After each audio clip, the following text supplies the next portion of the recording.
Nous sommes en République de Chine populaire, au pied du massif de l'Himalaya.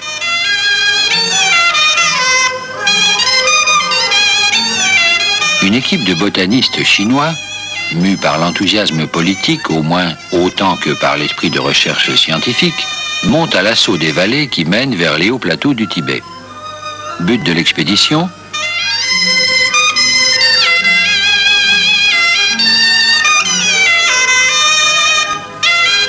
Le plus haut jardin naturel du monde. Entre 4000 et 5000 mètres d'altitude, au début du mois d'août, après plusieurs journées d'ascension, il découvre un véritable paradis. Un océan de fleurs sur le toit du monde.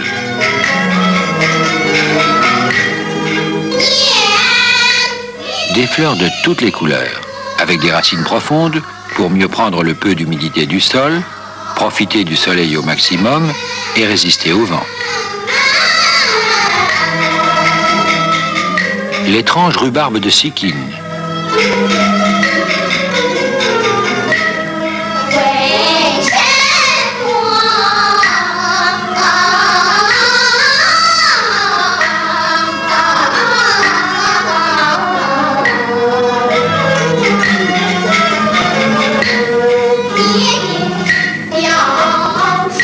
Le pavot de l'Himalaya.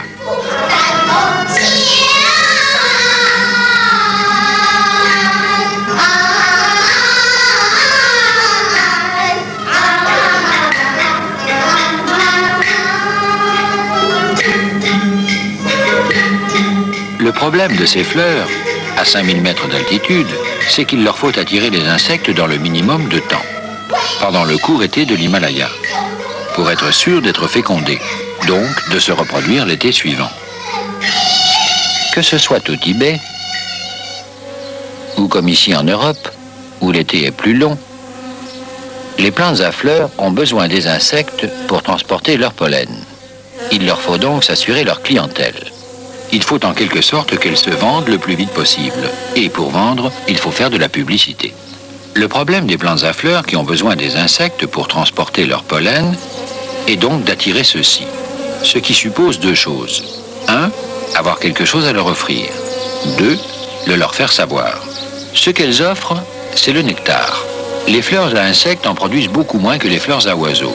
Environ 0,5 à 5 mg de nectar par fleur et par 24 heures. Les championnes sont les fleurs de certains eucalyptus, la fleur du lierre aussi. Voici comment chacune des petites fleurs de l'ombelle du lierre s'y prend pour attirer l'insecte. Elle s'y prend en deux temps. Dans un premier temps, elle est mâle. Elle n'offre aux insectes que des étamines. Alors arrivent les faux bourdons qui adorent le pollen du lierre et qui sont attirés par sa couleur jaune. Les abeilles aussi.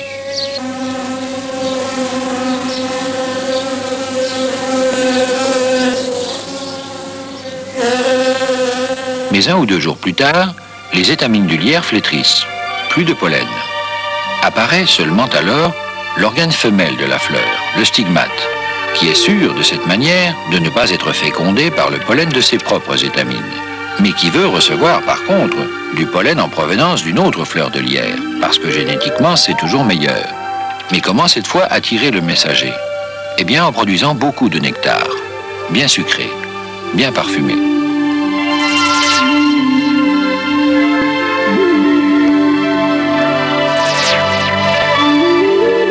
Pour vendre, il faut faire d'autant plus de publicité que la concurrence est nombreuse et sauvage.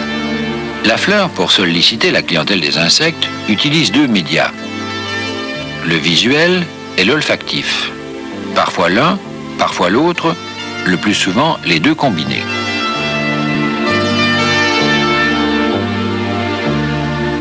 Premier problème pour la fleur, trouver une image qui attire. C'est le rôle des pétales.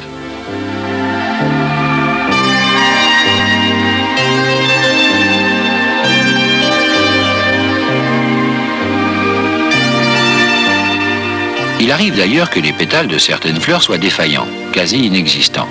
Dans ce cas, les fleurs compensent. Elles se servent par exemple des sépales. Normalement, les sépales sont ces pièces vertes à la base du calice de la fleur. Certaines fleurs transforment les sépales en pétales. C'est le cas du muguet, par exemple. Si les pétales ne sont pas jugés à la hauteur de la situation, ils prennent le relais. Ils se mettent tellement à ressembler à des pétales qu'il faut être botaniste pour le savoir. C'est aussi le cas du lys, de la tulipe, du magnolia.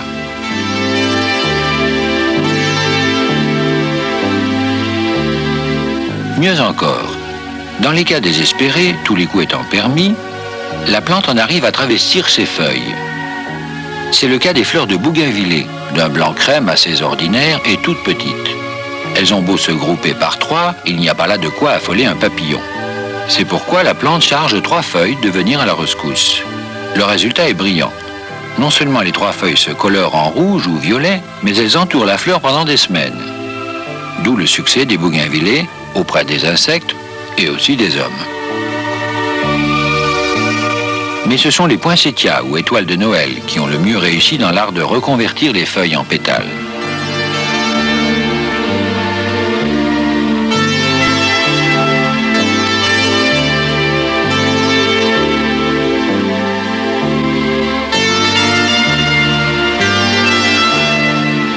Quant aux arômes et aux anthuriums, ils n'y vont pas par 4 chemins. Ils chargent une pièce unique, souvent très grande, d'assurer la promotion de la hampe centrale où se fixent d'innombrables fleurs tout à fait insignifiantes.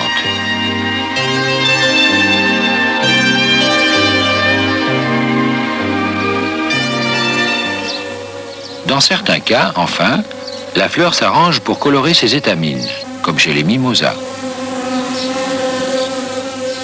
Chez les albizia aussi, ce sont les étamines qui sont aguicheuses. Il faut en somme, à tout prix, pétale ou non, un panneau publicitaire d'une couleur qui attire les insectes.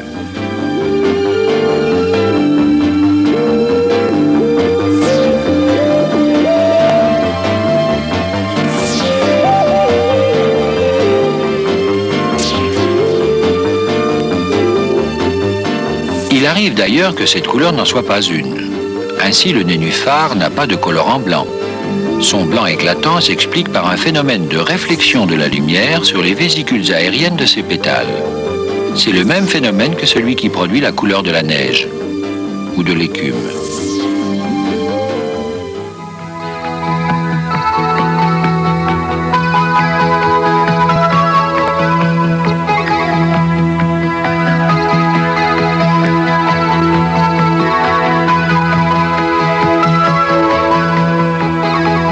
Autre utilisation astucieuse du jeu de lumière, celui du bouton d'or.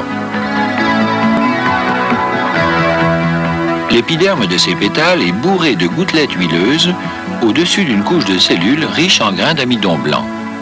La lumière, réfléchie sur ce fond, donne aux pétales cette apparence de couleur jaune et un peu grasse. Quant aux reflets veloutés des gloxinia et aussi des pensées, ils sont dus à des cellules qui forment des sortes de poils sur les pétales, tous avec la même longueur et la même orientation, comme les poils d'un velours. Mais les plantes savent qu'une couleur est mal vue, c'est le cas de le dire, par la plupart des insectes. Pour eux, et notamment pour les abeilles, le rouge, ce n'est pas une couleur. Ils ne le voient pas. Voici ce que nul œil humain ne pourra voir jamais. C'est un champ de coquelicots vu par une abeille. On s'est longtemps demandé si les insectes avaient la même vision que les oiseaux et les hommes. C'est l'Allemand von Frisch, prix Nobel, qui a démontré le contraire. Les abeilles et la plupart des insectes voient le monde végétal autrement que nous. Ils sont par exemple aveugles au rouge. Et pourtant, revenons avec nos valeureux botanistes chinois. Ils sont en train de faire une découverte fabuleuse. Sur les pentes sud de l'Himalaya, qui reçoivent la mousson humide venue de l'Inde, à 5000 mètres d'altitude, ils découvrent le royaume des rhododendrons. Des rhododendrons rose pâle, mais aussi des rouges, à perte de vue, comme un océan de feu. Mais ces fleurs que nous croyons rouges, comme d'ailleurs la bruyère et le trèfle incarnat, et aussi le cyclamen, sont plus pourpres que rouges. Dans ce pourpre, il y a du bleu.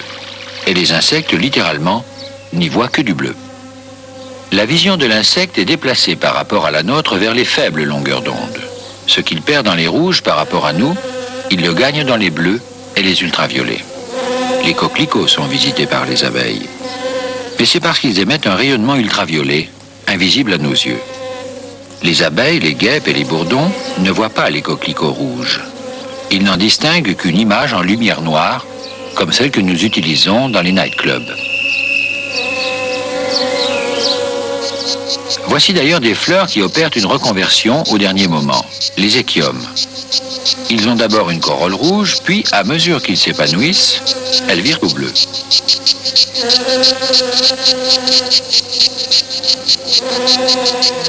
La vision du monde des fleurs n'est donc pas du tout la même pour les insectes que pour les hommes. La plupart d'entre eux confondent le jaune et l'orangé. Ils ne voient pas le rouge qu'il y a dans l'orange. Ils n'en voient que le jaune. Ils confondent aussi le bleu et le violet parce qu'il y a du rouge dans le violet. Ils l'effacent et n'en voient que le bleu. Une pâquerette se détache en bleu-vert sur un fond d'herbe jaune pâle ou gris. Pour les insectes, les fleurs se détachent par des couleurs difficilement concevables pour nous, sur des fonds gris ou jaunâtres, parfaitement neutres. En fait, ils effacent le feuillage pour ne voir que les fleurs. Les couleurs que les insectes voient le mieux sont le jaune, le violet, le bleu, l'orange, mais jamais le vert, car le vert se confond avec l'ensemble du paysage végétal.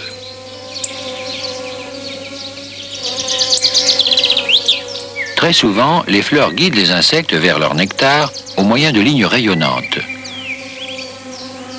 Ou bien ce sont des taches qui lui montrent le chemin du nectar. Ici, la fleur du catalpa. Voici un document soviétique. Vous allez voir comment un insecte réagit à une fausse fleur jaune sans rien pour le guider au centre. Il suit ce qu'il croit être le bord de la corolle.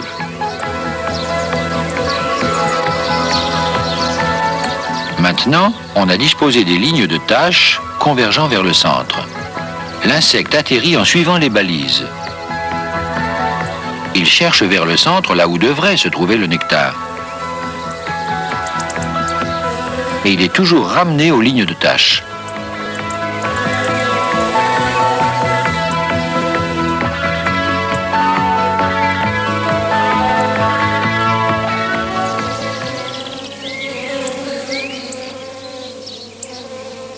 Dans une corolle de digital, les taches sont de plus en plus petites en allant vers l'intérieur. Voici un système de guidage couleur très perfectionné, celui du marronnier. Quand la fleur est jeune, pour signaler aux insectes qu'elle est pleine de nectar, elle arbore une grande tache jaune sur fond blanc.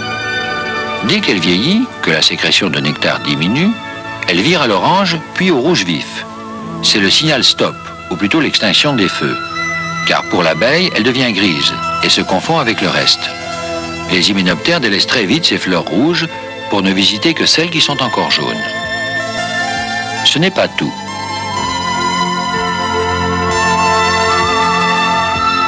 Dans le même temps, la fleur du marronnier change d'odeur, ce qui pour l'insecte signifie véritablement terminer mission accomplie, car les signaux par odeur sont encore plus utilisés pour communiquer avec les insectes que les signaux optiques.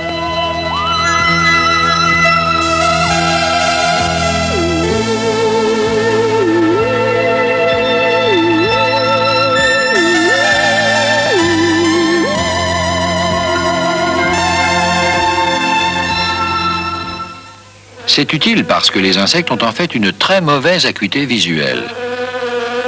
L'œil à facettes, c'est très beau, très impressionnant vu de près, mais comme efficacité, c'est le 80e de l'œil humain.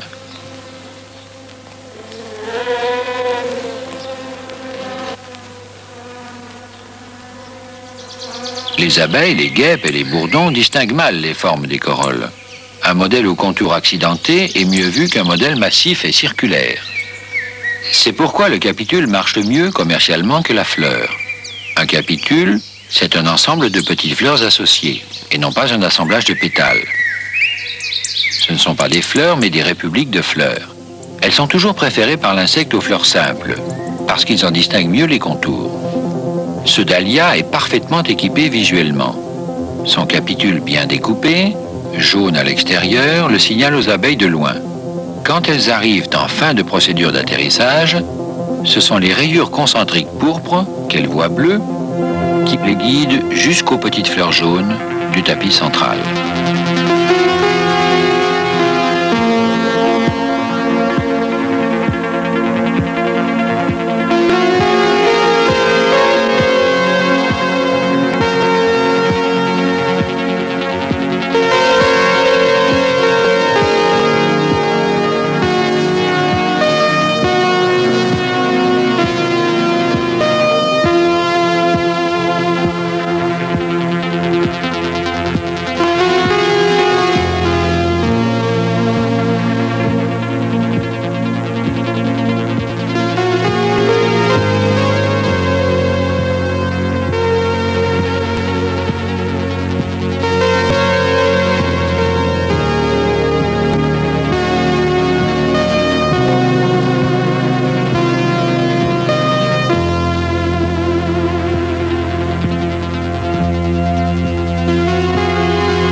Mais toutes les fleurs n'ont pas la chance d'être aussi bien équipées.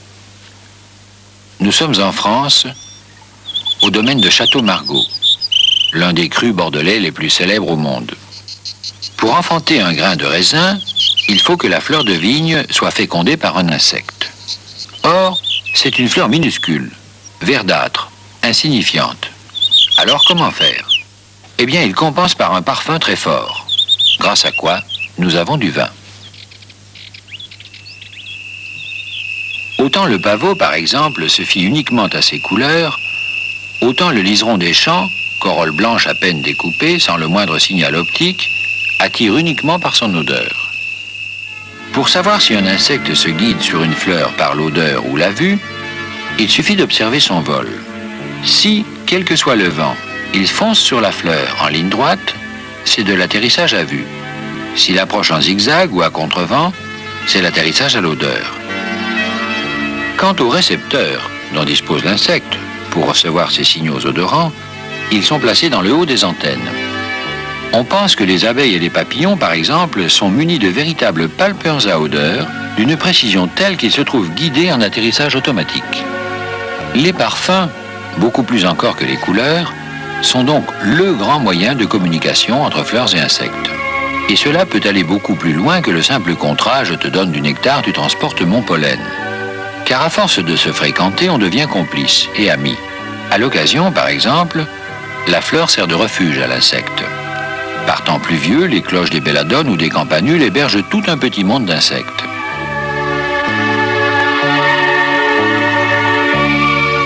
Il y a encore mieux. Dans les régions arctiques, le soleil est rare et bas. Il fait froid. Or, les corolles des fleurs des dryas s'orientent vers le soleil en permanence, comme un télescope suivant une étoile. Elles concentrent donc en permanence les rayons sur leurs ovaires. Et du coup, les insectes frileux viennent se réchauffer dans ce four solaire orientable. Hélas, chez les plantes comme chez les hommes, il y a aussi des asociaux. Par exemple, le Stapelia, qui est une fleur du désert. Pour attirer les mouches, sa fleur émet une odeur de viande avariée. Les mouches se précipitent et pondent leurs larves dans les ovaires du Stapelia, croyant qu'elles vont y éclore. Et pendant cette opération, la fleur s'arrange pour être pollinisée. Mais elle n'offre aucune nourriture en échange aux enfants de la mouche. Elle les laisse mourir. C'est de l'escroquerie et du meurtre. Mais voici, pour finir, un document extraordinaire. Pour attirer les abeilles, la fleur de l'Asclépias produit beaucoup de nectar, très parfumé. Et pour assurer le transport aérien de son pollen, elle a mis au point un stupéfiant système de pièges à crampons, particulièrement efficace. Parfois, trop. Entre chaque poche de nectar, il y a une fente. Dans chacune de ces fentes est disposée une pince à crampons à laquelle sont fixés 2 sacs de pollen.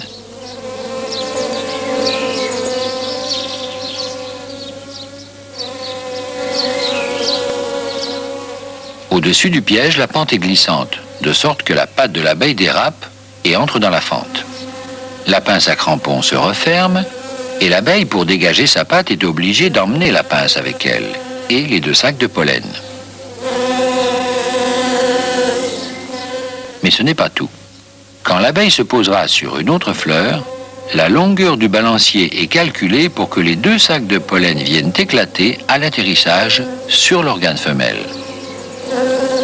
Normalement, les abeilles finissent toujours par se tirer de ce piège astucieux qui les oblige à féconder l'Asclépias, tant qu'elles ne s'y font prendre qu'une seule patte.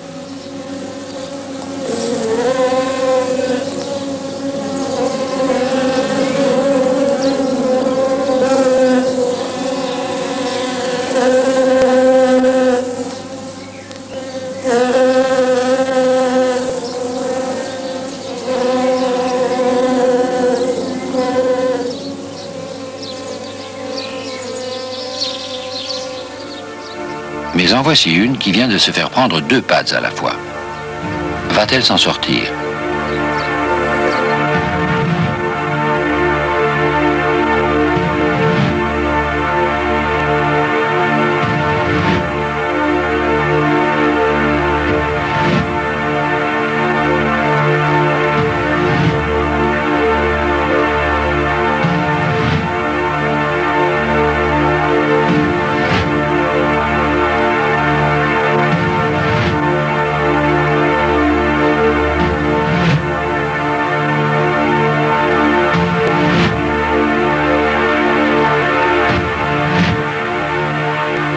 Elle lutte, avec l'énergie du désespoir, pour se dégager.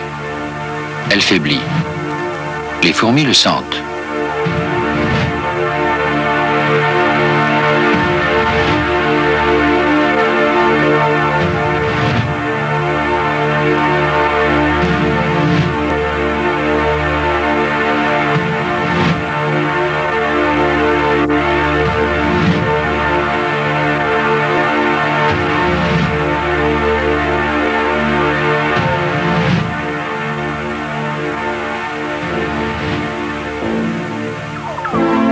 C'est fini. Elle est morte. À côté de son cadavre, une de ses collègues continue à travailler. Le piège a trop bien fonctionné. La fleur n'avait pas voulu ça.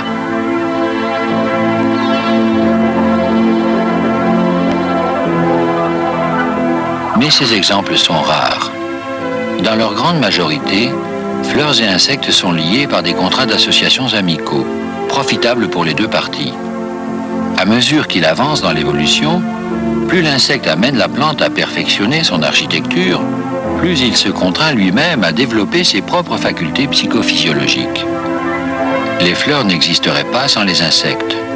Et, à l'inverse, il n'y aurait ni abeilles ni papillons si les plantes, il y a 100 millions d'années, n'avaient pas inventé la fleur et ne cessaient de la perfectionner.